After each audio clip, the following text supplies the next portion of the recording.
नमस्कार महाराष्ट्रातील सर्व भावी अधिकारी मित्र आणि मैत्रिणींनो, स्वागत आहे तुमचं सर्वांचं आपल्या या राष्ट्र नोकरी मराठी चॅनलवर.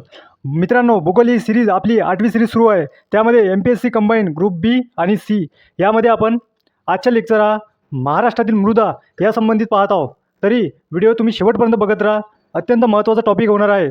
तर व्हिडिओला सुरुवात करूया. बघा, एक लक्षात ठेवा, जेव्हा ही महाराष्ट्राची मृदा या संबंधित आपण माहिती गोळा करतो त्यासाठी आधी आपल्याला महाराष्ट्राचा मॅप समजणं आवश्यक आहे.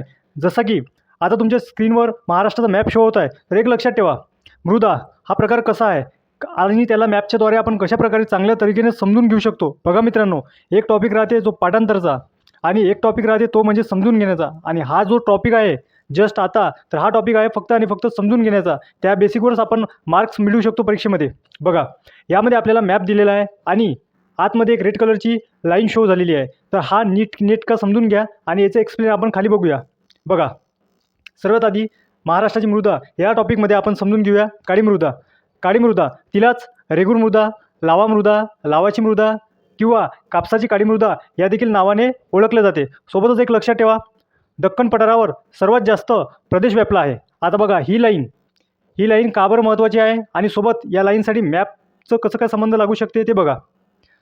यामध्ये आपल्याला दिलेला आहे दक्खनचा पठार. आता मित्रांनो, मॅपच्याद्वारे आपण या लेक्चरच्या आधी देखील मी तुम्हाला समजावून सांगितलेलं आहे व्यवस्थितरित्या. ते म्हणजे दक्खनचा पठार. बघा, दक्खनचा पठार हा कशा प्रकारचा आहे तर बघा, कोकण साईड सोडली म्हणजेच हा रेड जो आहे ना मित्रांनो तुम्हाला शो होत आहे, हा संपूर्ण दक्खनचा पठार समजा. तर साईड कुठली सुटते तर ती म्हणजे कोकण साईड आणि पूर्व विदर्भ इतकीच साईड सुटून जाते. त्यामध्ये एक लक्षात ठेवा, महत्त्वाचं म्हणजे यामध्ये कोकण आणि पूर्व विदर्भ सोडता संपूर्ण हा दक्खनचा पठार आहे. त्याची उंची पाहिली आहे आपण, त्याची लांबी पाहिली आहे, त्याची पूर्व पश्चिम उत्तर दक्षिण ही लांबी देखील सर्व पाहिलेली आहे. सोबतच एक लक्षात ठेवा, ते म्हणजे आणखी बघा, यामध्ये काय दिलेलं आहे, दक्खन पठारावर सर्वात जास्त प्रदेश व्यापला आहे. म्हणजेच बघा, हा जो दक्खनचा पठार आहे ना मित्रांनो, हा जो संपूर्ण दक्खनचा पठार आहे जितका आहे त्यामध्ये आपल्याला काळी मृदा आढळून येते. म्हणजेच एक लक्षात ठेवा, हा जो स्पेस आहे, हा जो रेड कलरचा स्पेस शो झालेला आपल्याला, हा संपूर्ण दक्खनचा पठार समजा, सोबतच याला काळी मृदा देखील समजा. म्हणजे इतका स्पेस आपल्या महाराष्ट्रात आहे, म्हणजे सर्वात जास्त. तर बघा, दक्खन पठारावर सर्वात जास्त प्रदेश व्यापलेला आहे. म्हणजे जो दक्खनचा पठार आहे त्यामध्ये सर्वात जास्त प्रदेश जो व्यापला ती म्हणजे काळी मृदा. हे बघा, काळी मृदा तिचंच नाव एक देखील लक्षात ठेवा. आयोग नेहमी ऐकू लेवलवर प्रश्न विचारतो, ना की पाठांतर लेवलवर. बघा, पाठांतर हा 10वी 12वीचा भाग आहे, परंतु जेव्हा MPSC कंबाईन ग्रुप बी ग्रुप सी या प्रकारची एक्झाम देतो आपण, त्यामध्ये IQ लेवल चेक होते मित्रांनो. म्हणजेच काळी मृदा अनेक विद्यार्थ्यांना माहीत आहे, परंतु रेगूर मृदा, लावाची मृदा, कापसाची मृदा या प्रकारचे शब्द वापरून आयोग आपल्याला कन्फ्यूज करत असतो. आणि त्यानंतर आपण म्हणतो की पेपर कठीण आहे, परंतु पेपर कठीण नसतो. तर या प्रकारची मांडणी आयोगाची असल्यामुळे आपल्याला हे देखील नावे लक्षात ठेवणे आवश्यक आहे. पुढं पहा, आढळ. आता की जसं मी मॅपद्वारे तुम्हाला लक्षात आणून दिलं, कोकण व पूर्व विदर्भातील प्रदेश सोडून संपूर्ण महाराष्ट्रात आढळून येते. आता बघा, यामध्ये आपल्याला काय दिलेलं आहे ते म्हणजे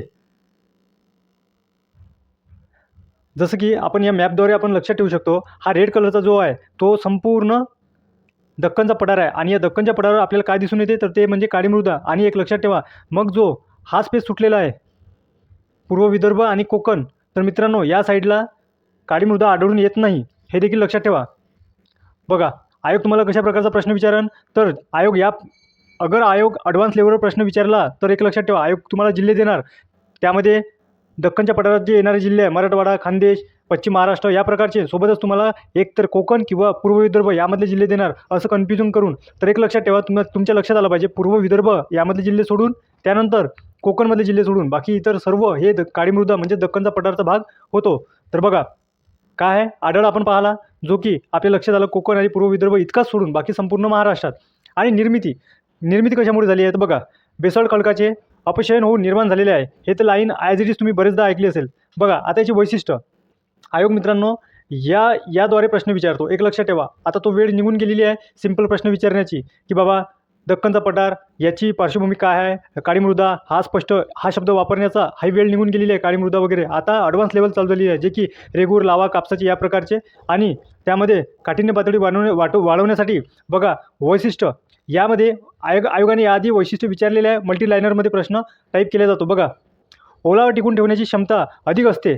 आणि एक लक्षात ठेवा, काळी मृदा, तिलाच कापसाची मृदा म्हणते. म्हणजेच एक लक्षात ठेवा, तिच्यामध्ये पाणी शोषून ठेवण्याची ही क्षमता अधिक असल्यामुळेच माहिती आहे काय तिच्यामध्ये पीक चांगल्या प्रकारे होते. तर बघा यामध्ये काय दिलेलं आहे, ओलावा टिकून ठेवण्याची. आता एक लक्षात ठेवा, जेव्हाही तुम्ही आयोगाचे पेपर वाचसान किंवा आयोगाला टॅगल करायचा प्रयत्न करसान तर तेव्हा तुमच्या लक्षात आलं पाहिजे की ओलावा टिकून ठेवण्याचे हे वैशिष्ट्य फक्त काळी मृदाची आहे. तर मग इतर मृदा दिलेली असेल तुम्हाला कधी आणि हे वैशिष्ट्य तुम्हाला जर इतर मृदेत ओलावा टिकून ठेवण्याची क्षमता हे स्पष्टीकरण तुम्हाला दिले असेल तर तेव्हा तुमच्या लक्षात आलं पाहिजे की हे स्टेटमेंट चुकीचं राहणार, कारण की ओलावा टिकून ठेवण्याची क्षमता ही फक्त आणि फक्त काळी मृदेत आहे.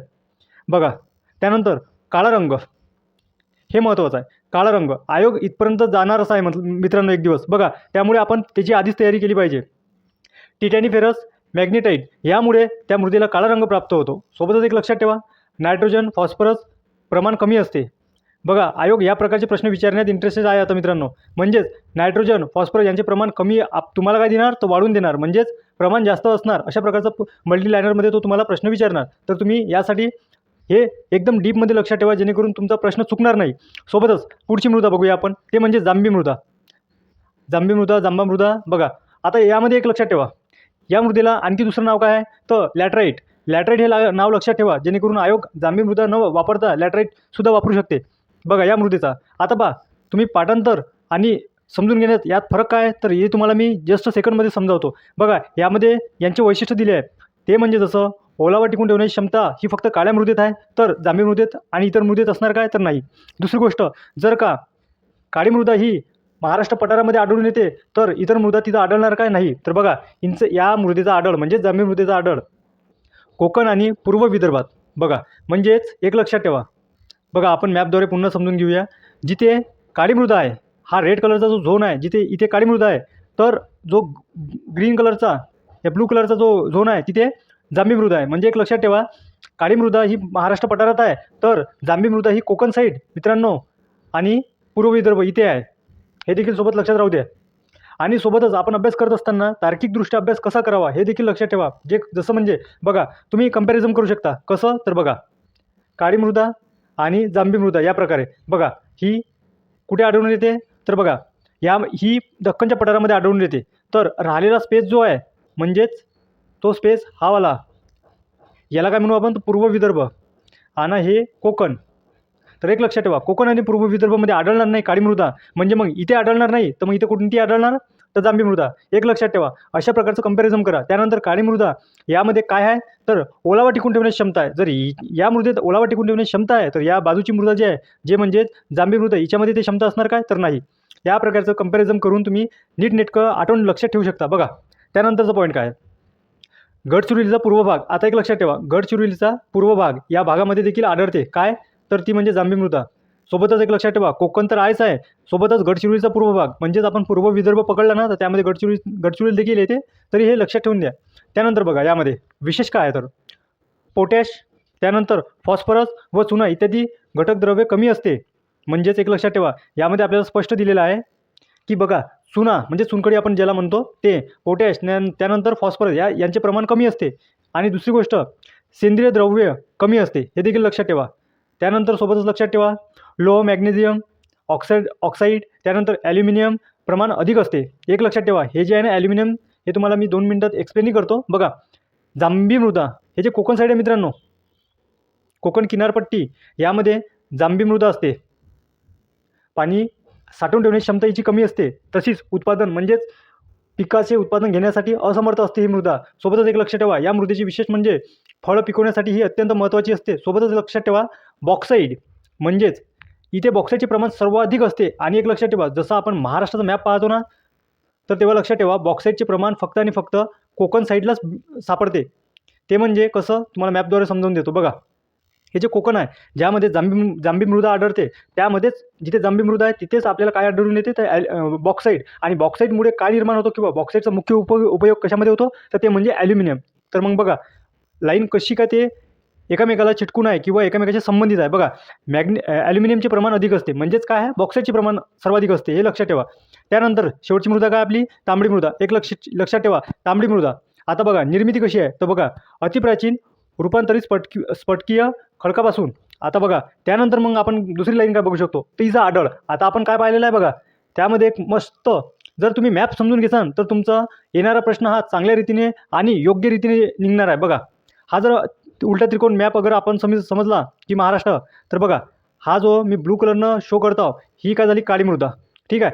त्यानंतर मी ब्लॅक कलरनं शो करतो ही काय झाली जांभी मृदा, आणि इथे पण थोड्या प्रमाणात जांभी मृदा आढळून येते.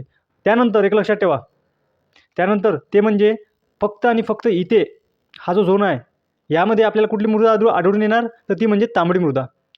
हा जर तुम्ही पर्टिक्युलरली मॅपद्वारे समजून घेतले तर तुम्हाला येणारा प्रश्न हा इझी तरीकेने सोडवता येणार. बघा आढळ पहा आता कशामध्ये आढळ आहे, तर बघा नागपूर, भंडारा, गोंदिया आणि गडचिरोली. तर मला एक सांगा, हे जिल्हे कुठे येते मित्रांनो, तर पूर्व विदर्भ. म्हणजे तुम्ही लक्षात अशा प्रकारे ठेवू शकता, जसं की बघा आता आपण महाराष्ट्राला 3 स्टेपमध्ये अगर डिवाईड केलं तर बघा यामध्ये आपल्याला लक्षात येते हा जो मधातला स्पेस आहे ज्याला आपण पठार म्हणतो, महाराष्ट्र पठार, तर इथे काळी मृदा आहे. सोबतच या साईडला आपण कोकण म्हणतो, तर इथं जांभी मृदा आहे. आणि हिला आपण पूर्व विदर्भ म्हणतो, तर इतर तांबडी मृदा आहे. तर हे अशा प्रकारे तुम्ही लक्षात ठेवसाल ना, तर तुम्ही कधीच विसरणार नाही. मित्रांनो, आज आपण इथेच थांबूया. सोबतच व्हिडिओला लाईक करा, सबस्क्राईब करा, शेअर करा आणि बेल आयकॉन ऑन करणं विसरू नका, जेणेकरून नवीन व्हिडिओची नोटिफिकेशन तुमच्यापर्यंत योग्यरित्या पोहोचणार. तर भेटूया. धन्यवाद.